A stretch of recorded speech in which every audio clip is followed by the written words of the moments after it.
The drone of the engines was a steady hum, the kind of sound you expect when you're soaring 30,000 feet above the world in first class. For most, it was background noise, a calming sound of progress. But inside this bubble of luxury, another sound was cutting through the peace. It was a cry. But this was different, not the usual wail of a grumpy toddler that frequent flyers know all too well. This was a silent, desperate scream coming from a small boy with wide, terrified eyes. The sounds he made were choked, guttural sobs, his body rigid with a fear nobody seemed to get. His hands were a flurry of motion, a language of pure panic that everyone was ignoring. All around the cabin, you could hear annoyed sighs and see sharp, judgmental glances. For this millionaire and his son, the flight was supposed to be a grand adventure. Instead, it was becoming a public nightmare. And no one knew that the solution wasn't going to come from the flight crew, but from a 7-year-old girl sitting 3 rows back, watching it all.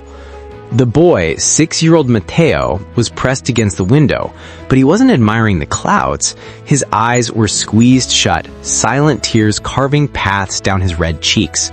His hands fluttered, a blur of frantic signs. Across the aisle, a man in a crisp suit lowered his newspaper, his mouth tightening. "Can't you do something about that?" he grumbled, just loud enough for the boy's father to hear. The father, Arthur Vance, a man whose face was usually on magazine covers celebrating his tech empire, looked completely shattered. His own hands, big and clumsy, tried to make the signs his son had been taught, but it was a mess, only making Matteo more distressed. A flight attendant knelt by the seat, her smile polished and professional. "Is he all right, sir? Can I get him some juice, a toy?" she asked, her voice loud and slow, as if he were deaf to volume, not sound. Matteo flinched, curling into an even tighter ball of misery. He was a boy drowning in a sea of vibrations he couldn't process and a silence he couldn't break. And nobody, least of all his own father, knew how to throw him a lifeline. Arthur Vance was a man who solved problems. He saw the world as a series of algorithms and market trends. He'd built his company, Nexus Dynamics, from a garage startup into a global powerhouse by understanding systems. He could predict the stock market and command a boardroom with a single quiet word. Yet here, suspended between continents, he was failing at the one job that truly mattered, being a father. A different kind of silence had entered his life 2 years ago. Not the peaceful quiet of his minimalist mansion, but the profound silence that followed the loss of his wife, Elena. She had been his bridge to Matteo's world. Elena, his own parents were deaf, was a native signer, her hands a fluid extension of her heart. She tried to teach Arthur that love could be its own language. But Arthur, always the businessman, had been a terrible student. He learned the basics. Hello, hungry, I love you, but he never became fluent. He always told himself he'd get to it. He'd hire the best tutors right after the next big merger. But he was learning that time was the one currency he couldn't buy. Now it was just him and Matteo. Just him and this beautiful, bright boy who spoke with a grace Arthur could only envy. A boy now consumed by a terror Arthur couldn't understand. This trip was supposed to be a new chapter, a safari in Tanzania, a chance to see lions, to reconnect, to try and fill the void Elena left. Arthur had booked the entire first-class cabin to ensure their privacy, a classic millionaire solution. He threw money at the problem, but you can't buy your way out of a child's primal fear. The ascent had set it all off. As the plane tilted up, a low, powerful vibration shuddered through the cabin. For anyone who could hear, it was normal. For Matteo, who felt the world through vibrations, it was a violent earthquake. He couldn't hear the pilot's calm announcements or the flight attendant's cheerful updates. All he felt was the world shaking apart under him. He started signing, his small hands a blur, shaking, scared, ground gone. His messages were precise, but they were sent into a void. Arthur tried to sign back, plane, fly, okay. But his hands were stiff, his face a mask of his own stress.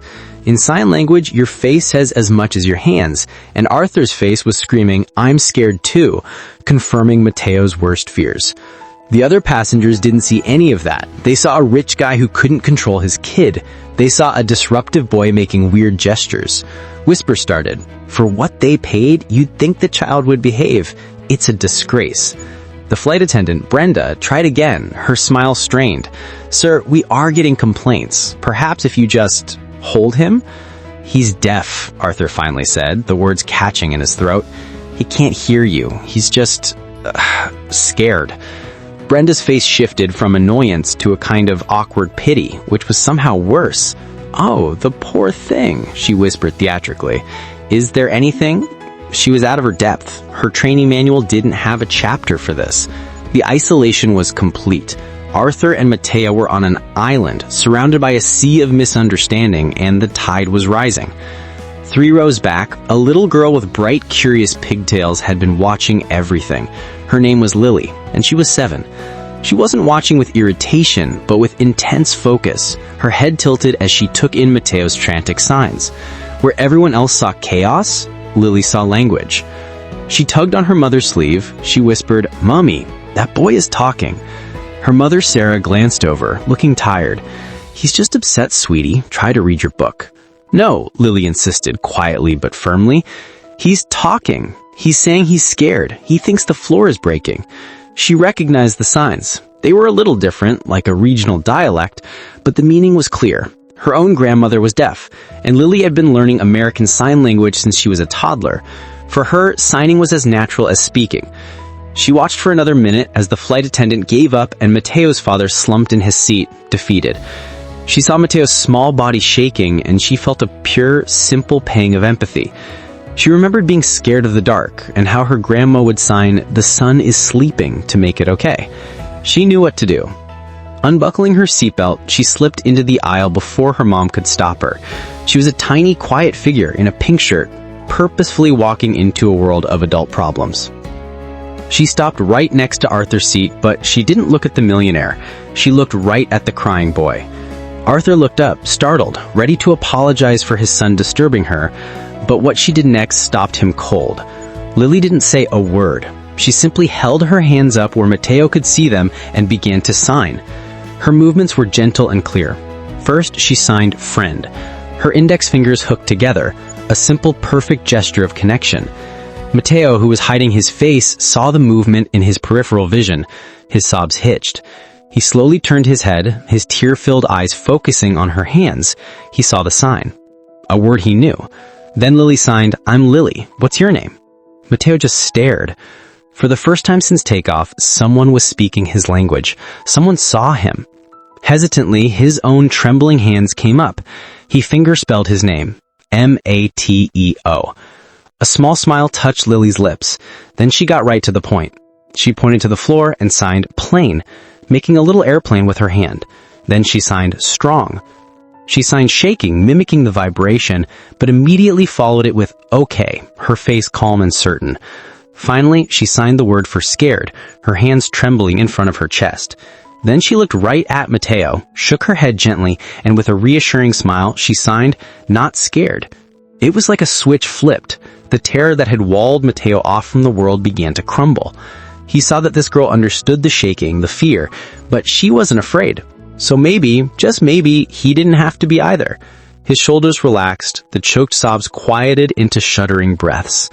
He looked at Lily, his eyes wide with relief, and signed a single word back, friend. The whole thing took less than a minute. In that minute, a 7-year-old girl did what a multi-millionaire and a professional flight crew couldn't. She didn't use money or authority. She used kindness. She used language. And a profound, healing quiet fell over their little section of the plane. Arthur Vance sat frozen, watching it all as if in a dream. He'd just witnessed a miracle. He'd spent the last hour in his own personal hell, feeling the sting of public judgment and the crushing weight of his own failure. And then this little girl walked up the aisle and, with just her hands and her heart, led his son out of the darkness. Tears filled Arthur's eyes, not of frustration, but of overwhelming gratitude. He watched as Matteo, now totally calm, uncurled from his ball of misery. He reached out and gently touched Lily's arm, keeping the connection alive. Lily beamed and started signing about her favorite cartoon. Matteo signed back, his hands now relaxed and expressive. They were just two kids, sharing a secret world in the middle of an airplane. The entire cabin felt different. The man with the newspaper had lowered it completely, his face now humbled. The woman who'd sighed so loudly was watching with a soft, remorseful look. The whispers were gone, replaced by a respectful, awe-filled silence. Brenda, the flight attendant, stood near the galley, her hand over her mouth. They had all witnessed a moment of pure, unfiltered human connection that crossed every barrier. Lily's mother, Sarah, finally came forward, her face a mix of apology and pride. "I'm so sorry," she started. "She just got up so fast." Arthur shook his head, getting to his feet. "Don't be sorry, please. Your daughter, she's a hero." He extended a hand. "I'm Arthur Vance, and this is my son Mateo." "Sarah," she replied, shaking his hand. "And that's Lily. Her grandmother is deaf. We've all been learning to sign since she was born." It was a simple explanation, but for Arthur, it was a lightning bolt. This wasn't magic. It was the result of effort, of love, of a family choosing to build a bridge into a silent world. It was everything he had failed to do. In that moment, his billions, his skyscrapers, his influence, it all felt like nothing. He'd conquered the business world, but had completely neglected the world of his own son. Lily hadn't just shown him his failure, she'd shown him the way forward. For the rest of the flight, first class was transformed. Mateo and Lily sat together, sharing a tablet and signing to each other. Lily taught Mateo a new sign for airplane that looked like it was soaring, and Mateo taught her the special sign his mother used to use for adventure.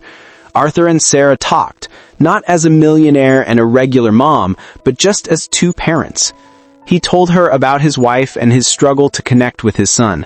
She told him about the beauty of a language that could say so much without a sound. When the plane finally began its descent, Mateo didn't even flinch. He looked at Lily, who gave him a thumbs up and signed okay. He smiled and signed it right back. While this specific story of Arthur and Mateo is a fictional narrative meant to inspire, its lesson is very real.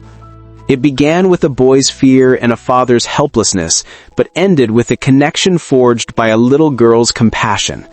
In the story, this single flight becomes a turning point. Arthur Vance, a man who could move markets, decides to make a different kind of change. He not only becomes a fluent signer, but also establishes a foundation, one of the world's largest in this fictional account, dedicated to giving families with deaf children the resources they need to make sure no parent ever feels as helpless as he did, and no child ever feels as alone as Mateo had.